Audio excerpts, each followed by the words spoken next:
Hello दोस्तों, क्या हाल चाल है आपके। आई होप सो सभी ठीक होंगे, खुश होंगे। और एक बार फिर से स्वागत करता हूं आपका साइंस आचार्य हिंदी मीडियम में। आज मैं आपको डिटर्मिनेंट्स का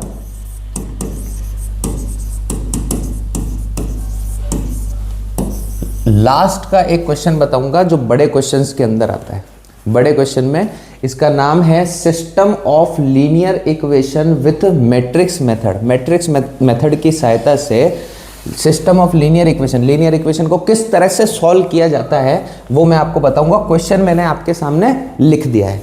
सबसे पहला काम इसमें से एक मैट्रिक्स अपने को उठाना है। मैट्रिक्स देखेंगे, मैट्रिक्स कौन सा है, ए मैट्रिक्स मानेंगे इसको।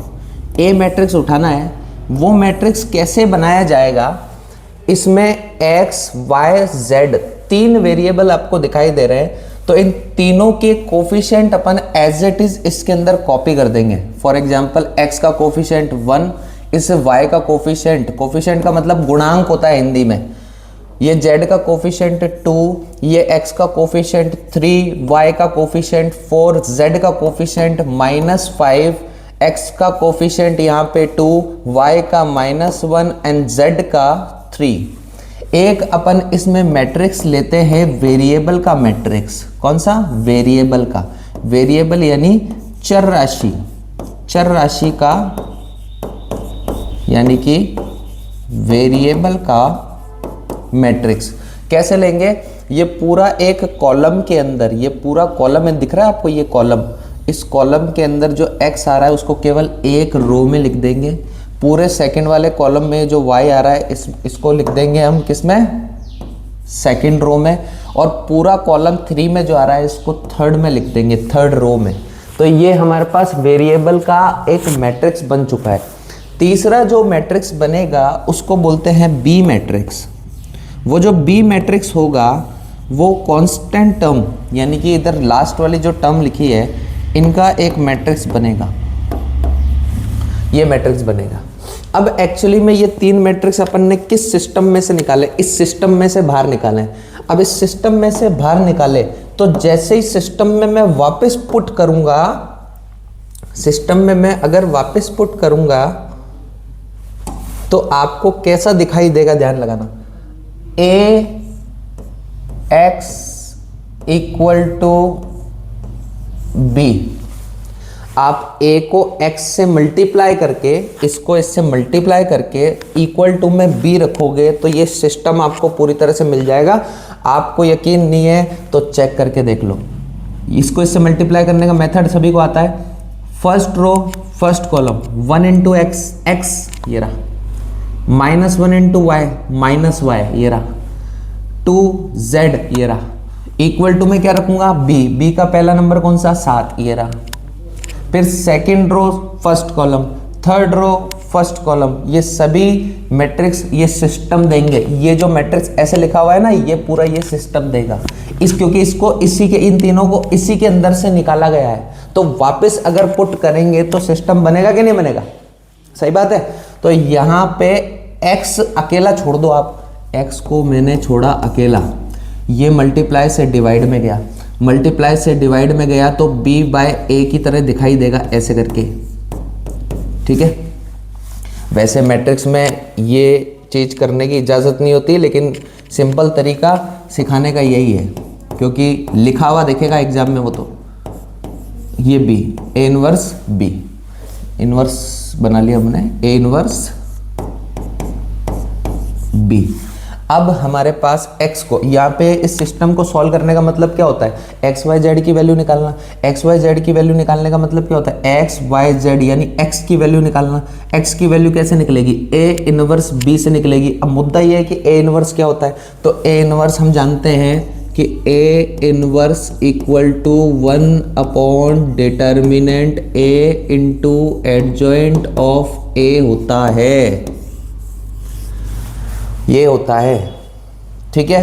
इसमें सबसे इंपॉर्टेंट बात यह है कि ये जो डिटर्मिनेंट a है, ये डिटर्मिनेंट a 0 नहीं आना चाहिए। अगर डिनोमिनेटर के अंदर 0 आ जाए तो मैं आपको बता देना चाह रहा हूँ नोट करके कि डिनोमिनेटर के अंदर 0 आ जाए, जैसे 1/0, तो ये इन्फिनिटी हो जाएगा। अच्छा 0/1 आ जाए तो वो 0 ही होएगा, 0/0 आ जाए ये क्या होगा?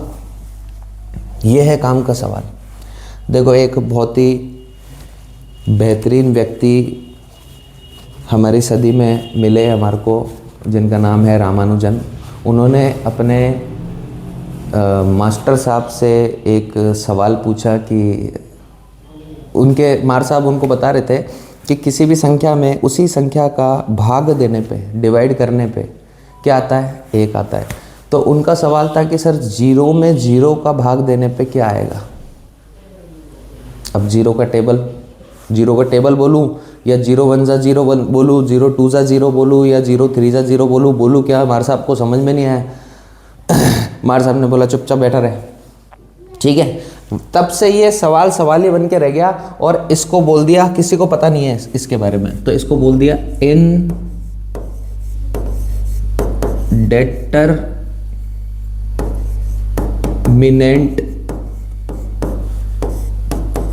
फॉर्म।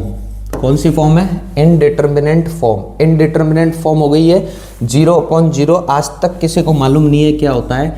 और ये 1/∞ लिखता हूँ मैं, तो ये होता है 0, क्योंकि इन्फिनिटी क्या लिखा आपने ऊपर? 1/0 और नीचे इन्फिनिटी की जगह 1/0 लिख दूँ मैं, 1/1/0, तो 0 जाएगा सबसे ऊपर, तो 0/1 दैट इज 0। ठीक है, तो इस तरह से ये नोट भी ध्यान रख लेना है आपको। ये नोट के बाद में काम अभी चालू होगा। यहाँ से हमें क्या करना है, इस पे ध्यान लगाना है। इसमें डिटर्मिनेंट ए, ये ए का डिटर्मिनेंट निकालना तो बड़ी आसान बात है, कोई बात नहीं। यहाँ पे एडजॉइंट में अपने को थोड़ी सी माथापोड़ी करनी पड़ेगी। एडजॉइंट कैसे निकालते हैं? सबसे पहले एडजॉइंट निकालने के लिए आपको AIJ, MIJ, CIJ ये तीनों निकालने पड़ेंगे। AIJ का मतलब एलिमेंट्स, लाइन से एलिमेंट लिखूंगा 1 -1 2 1 -1 2 3 4 -5 3 4 -5 2 -1 3 2 -1 3। यहाँ पे एलिमेंट लिख चुके हैं। अब निकालना है ये माइनर। माइनर क्या होता है? माइनर का मतलब माइनर का हिंदी में अभी मतलब मेरे को ध्यान में नहीं आ रहा है। माइनर को माइनर बोल लो अभी फिलहाल। चलो, ये माइनर कैसे निकालते हैं वो मुद्दा है। माइनर कैसे निकालते हैं? हर एक एलिमेंट का निकलेगा। ये माइनर है, इसको बोलते हैं कोफैक्टर, इसको तो सहखंडज बोलते हैं। कोफैक्टर, सहखंडज, सहखंडज, सहखंडज, सहखंडज जो होता है वो माइनर से ही निकाला जाएगा। तो अपने को पहले माइनर ही निकालना पड़ेगा। अब माइनर क्या होता है? हर एक एलिमेंट का निकाला जाएगा। हर एक एलिमेंट का कैसे? पहले इस एलिमेंट का निकालूंगा तो पहली रो और पहला कॉलम छुपा लो। ये जो 4 एलिमेंट बच रहे हैं, ये 4 एलिमेंट का डिटर्मिनेंट निकाल देना। कैसे? 4 -5 और कौन सा था? -1 और 3। 4 3 जा 12, 5 1 जा 5, माइनस माइनस प्लस, लेकिन फॉर्मूले में बीच में क्या आता है? माइनस। डिटर्मिनेंट निकालना आता होगा आपको। 12 - 5 कितना हो? 7 हो गया। ठीक है, 4 3 जा 12, माइनस माइनस प्लस, लेकिन फॉर्मूले में माइनस आता है, तो 12 में से 5 गए तो 7 आ गया। इस तरह से अपने को निकालना है। अब मैं एक बता दिया मैंने आपको, बाकी जल्दी बताऊंगा। ये यहाँ पे इस एलिमेंट का निकालना है, तो इस रो को छोड़ा, इसके साथ वाले कॉलम को छोड़ा। 4 एलिमेंट आपको दिखाई दे रहे होंगे। एक तो ये 3, ये -5 और ये 2। देख लो आप, देखो छुपा के। तो 3 3 जा 9, 3 3 जा 9, 5 2 जा 10 माइनस का, और बीच में फॉर्मूले का माइनस, तो माइनस माइनस प्लस, तो 19 हो गया ही। ठीक है, तीसरी बात ये हो गया 2 से, तीसरा 2 है ना, तो ये रो कॉलम को छोड़ दिया, तो क्या बच रहा है? 3 1 जा 3 -3 और -8, -3 -8 -11। ओके, ये -11 आ गया। इसके बाद में इसका निकालना है रो कॉलम, -3 + 2, -3 + 2, -3 + 2 दैट इज -1। फिर निकालना है 4 का, ये गया ये गया, 3 -4 -1। फिर निकालना है -5 का, इसको गया ये गया, -1 +2, -1 +2 दैट इज +1, ठीक है, ये हो गया +1। सेकंड का मतलब 2 का 5 - 8 दैट इज -3,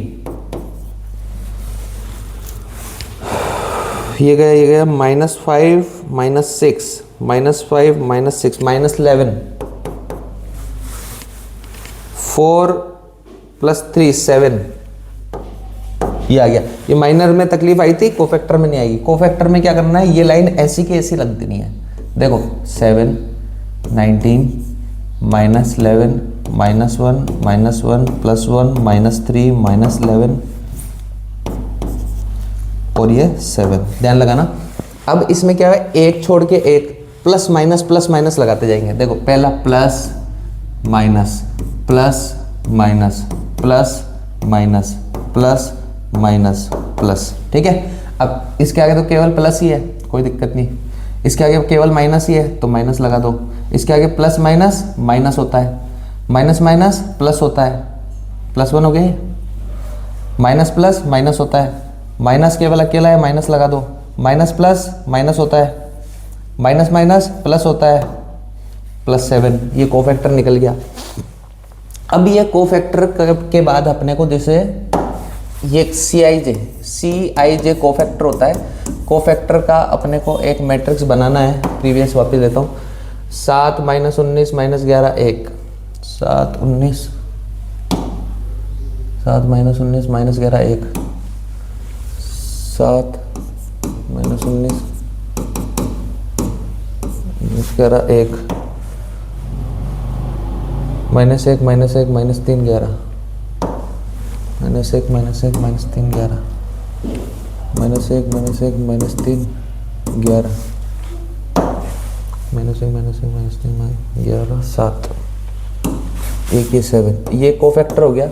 अब इस कोफैक्टर का एडजॉइंट निकालना है आपको, एडजॉइंट निकालना है। एक बार वापस दिखाता हूँ पीछे, देखो यहाँ पे आपको A इनवर्स निकालना है। A इनवर्स के लिए एक तो डिटरमिनेंट निकालना है, फिर एडजॉइंट निकालना है। एडजॉइंट के लिए कोफैक्टर निकालना पड़ा, जो कि हमने निकाल दिया है, ये रहा कोफैक्टर। अब एडजॉइंट कैसे निकालते हैं, कोफैक्टर का ट्रांसपोज करके। अब एडजॉइंट निकालना है, कोफैक्टर निकाले हमने 7, ये फर्स्ट रो को फर्स्ट कॉलम बना दो। 1 - 1 -1 -3 11 7, ये बना दिया अपन ने एडजॉइंट। एडजॉइंट बनाने के बाद में आपको डिटर्मिनेंट A की वैल्यू निकालनी है। डिटर्मिनेंट A की सबसे पहले तो इसको ही निकालना चाहिए था हमारे को, ताकि 0 का मालूम पड़ जाता। तो इसका मैं डिटर्मिनेंट यहाँ साइड में छोटा सा निकाल देता हूँ, क्योंकि ज़्यादा इसमें चाहिए नहीं जगह। एक first row first column, first row के अबाउट निकाल रहा हूँ, तो 4 3 12 +5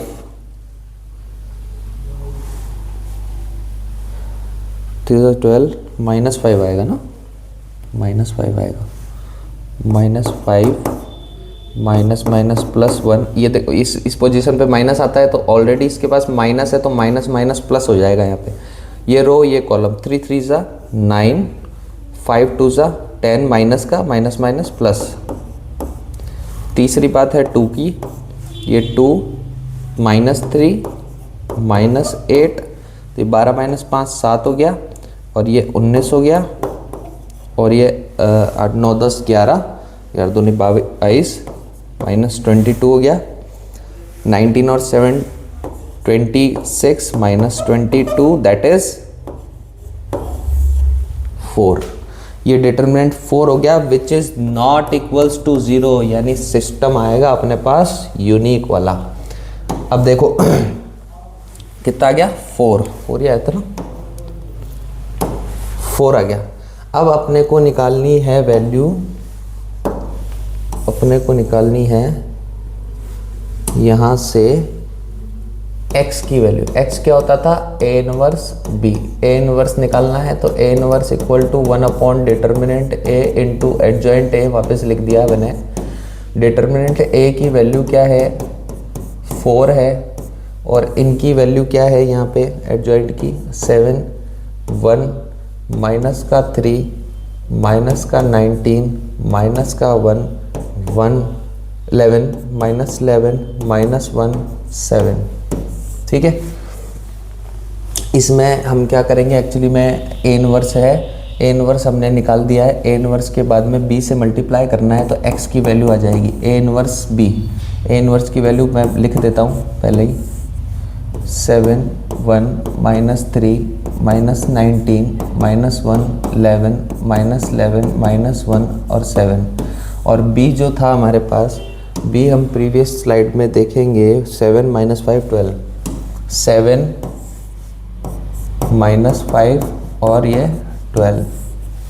ठीक है, अब इसको मल्टीप्लाई करना है, मल्टीप्लाई करके सब जो भी मैट्रिक्स आएगा उसमें 4 4 का डिवाइड कर देना है तो आपको x की वैल्यू मिल जाएगी। x की वैल्यू, x में क्या चीज़ है, x में x y z है। और क्योंकि ये जो मैट्रिक्स है ये किसका है, 3 इंटू 1 का है, 3 इंटू 1 ऑर्डर का है, तो इधर जो इसके बराबर में मैट्रिक्स आएगा ना वो भी 3 इंटू 1 का ही आएगा। चेक कर लो आप कि इसका ऑर्डर कितना है, 3 इंटू 3 का है, इसका ऑर्डर कितना है, 3 इंटू 1 का है। तो यहाँ पे 3 और 3 बराबर है तो 3 इंटू 1 का ही तो आएगा इधर। तो 3 इंटू 1 का मैट्रिक्स आएगा, एक एलिमेंट यहाँ आएगा, एक एलिमेंट यहाँ आएगा, एक एलिमेंट यहाँ आएगा। इतना अपने पास समय नहीं है तो हमारे पास x की वैल्यू जो हो जाएगी ये वाली हो जाएगी, y की वैल्यू ये वाली हो जाएगी और z की वैल्यू ये वाली हो जाएगी, है ना। ये मैटर नहीं करता है, कैलकुलेशन पार्ट है, आपको अच्छी तरह से आता ही है ये। तो x y z की इस तरह से वैल्यू निकालें। मेरे को मेथड सिखाना है कि आपको 5 नंबर का मेथड किस तरह से तैयार होगा। देखो तो इधर देखना वापस से, तो इस तरह से ये पूरा यहाँ से लेके और पीछे तक ये पूरा एक सवाल होगा आपका, करीबन 1.5 से 2 पेज में अच्छी तरह से ये पूरा का पूरा एडजॉइंट आपको निकाल के दिखाना है कोफैक्टर के साथ में। इस तरह से अपन ने एक सिस्टम पढ़ा जिसमें अपन ने डिटर्मिनेंट ए की वैल्यू क्या पाई, डिटर्मिनेंट ए की वैल्यू अपन ने पाई नॉट इक्वल्स टू 0।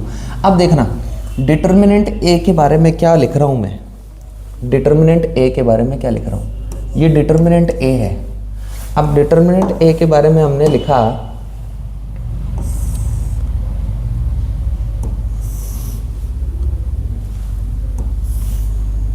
ठीक है, ये डिटर्मिनेंट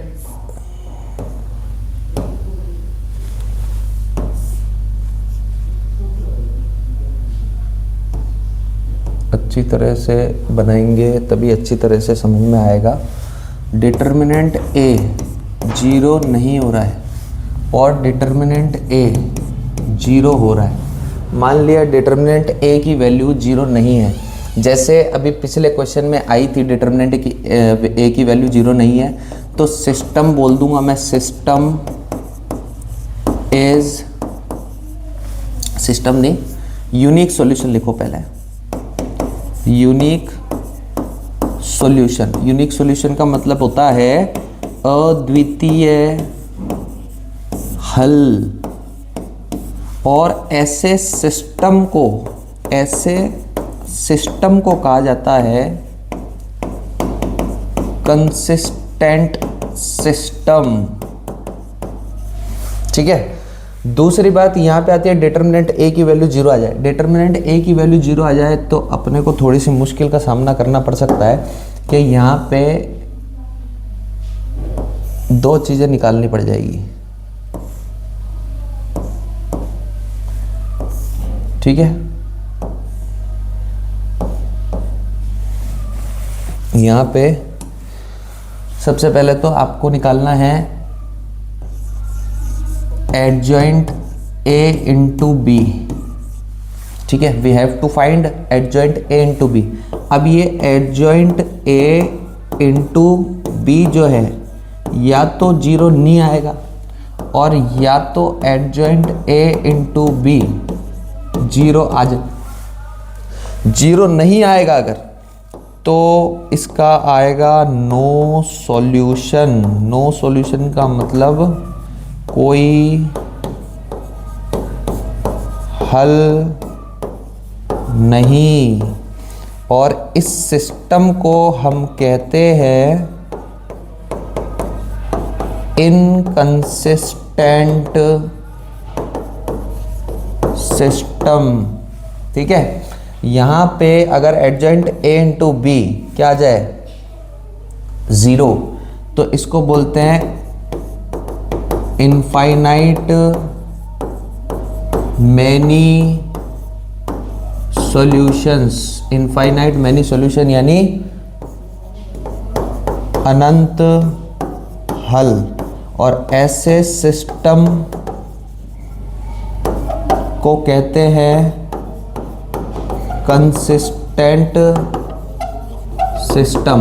मतलब जिसका एक सॉल्यूशन हो या 1000 सॉल्यूशन हो, जिसका सॉल्यूशन होगा उस सिस्टम को बोलेंगे कंसिस्टेंट, और जिसका सॉल्यूशन नहीं होगा उसको इनकंसिस्टेंट। ये अगर किसी ने ध्यान में रख लिया तो ये 5 नंबर पक्के उसके। ठीक है, अगर आपको केवल पूछा है कि सिस्टम कंसिस्टेंसी बताओ, कंसिस्टेंसी या इनकंसिस्टेंसी बताओ, तो आप केवल और केवल डिटर्मिनेंट ए चेक कर लोगे। एक मैं आपको क्वेश्चन बताता हूं, छोटा सा है, 2 मिनट का। जैसे मान लो हमने लिखा x plus 3y equal to 5, 2x plus 6y equal to 8। तो यहाँ पे आपने डिटर्मिनेंट ए मैट्रिक्स निकाला इसके अंदर से ए। अभी निकालना सिखाया मैंने, कोफिशिएंट लिख दो सारे, 1 2 3 6, x और y के कोफिशिएंट लिख दिए। x निकाला, x और y 2 इंटू 2 ऑर्डर का है। तो यहाँ पे ये जो b है ये 5 और 8, इसका ऑर्डर है 2 इंटू 1, इसका भी 2 इंटू 1, इसका 2 इंटू 2। तो आप डिटर्मिनेंट ए निकाल के देखो क्या आ रहा है, 6 1 जा 6, 3 2 जा 6, बीच में फॉर्मूले का -0 आ गया। ये तकलीफ हो गई यहाँ पे। प्रीवियस स्लाइड में देखे, इस डिपार्टमेंट में घुस चुके हैं अपन। इस डिपार्टमेंट में आने के बाद डिटर्मिनेंट ए की वैल्यू 0 आ गई, 0 आ गई तो आगे बढ़ने के लिए क्या करना पड़ेगा, एडजॉइंट ए इंटू बी करना पड़ेगा। ध्यान लगाना, एडजॉइंट ए इंटू बी निकाल रहा हूँ इसका। अब इसका एडजॉइंट किसका, 2 इंटू 2 मैट्रिक्स का। ये 2 इंटू 2 का बिल्कुल आसान एडजॉइंट होता है। कैसे निकालते हैं, प्रिंसिपल डायगोनल को आपस में चेंज कर देते हैं। इस वाले को, एक मिनट, प्रिंसिपल डायगोनल ये वाला होता है 6 1, और इसके साइन चेंज कर देंगे, -2 और माइनस का 3, ये एडजॉइंट आ गया। अब एडजॉइंट ए को बी से मल्टीप्लाई करना है। बी से मल्टीप्लाई करा हमने तो -2 1 और बी क्या है 5 और 8। यहाँ पे मल्टीप्लाई करा, ऑर्डर देखना, फर्स्ट रो फर्स्ट कॉलम, 6 5 जा 30 और माइनस का 24 that is 6। Second row first column, minus का 10 और ये -+8, -10 + 8। तो यहाँ पे ये हो गया -2।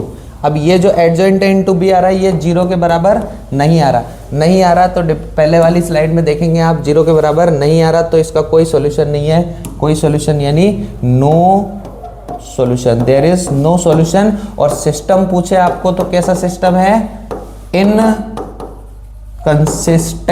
इनकंसिस्टेंट सिस्टम कहलाएगा। तो इस तरह से अपन इनकंसिस्टेंसी और कंसिस्टेंसी को चेक करने के लिए तो केवल और केवल क्या कर सकते हैं, डिटर्मिनेंट ए को ही चेक कर सकते हैं और किसी बात की ज़रूरत नहीं है।